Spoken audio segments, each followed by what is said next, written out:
So we are still here in Bradford-on-Avon. Andito naman ako sa church nila. Yan. Yan ang church nila. Yan. Tapos ito yung gate ng church.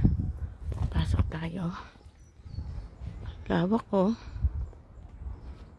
Ito yung Holy Trinity Church founded in 1150. Oh, diba? Holy Trinity Church 1150. So it's 2021 now. Ayan.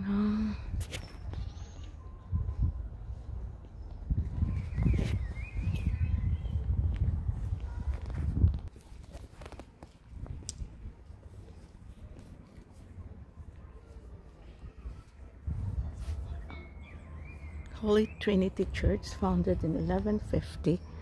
Ayun.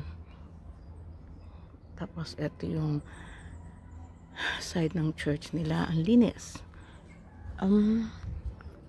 Mukhang niches sila.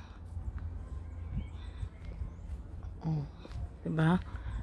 Kasi usually ano sila diba? Churchyard nila. Usually mga doon din yung kanilang cemetery. Yan. Ganda, oh.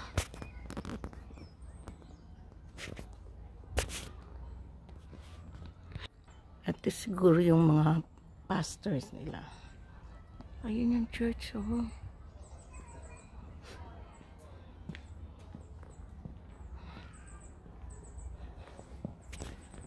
Tapos ito yung side.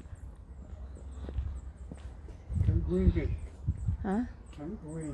Can't go in. Yeah. Ayan, oh. It's okay because I was able to get a video outside of the church and it's awesome. Okay.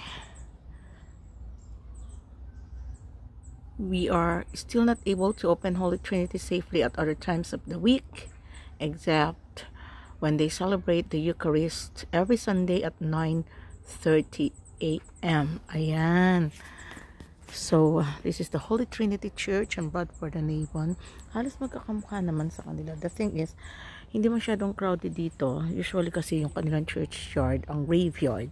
So, may nakikita akong mga niches. Siguro, mga a dozen of them here.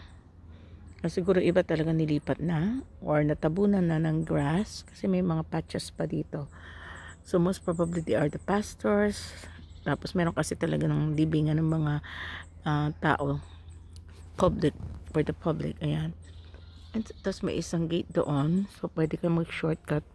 Siguro if you live on the other side of the church, kung pwede ka mag-shortcut instead na dun ka na sa daan sa kabila.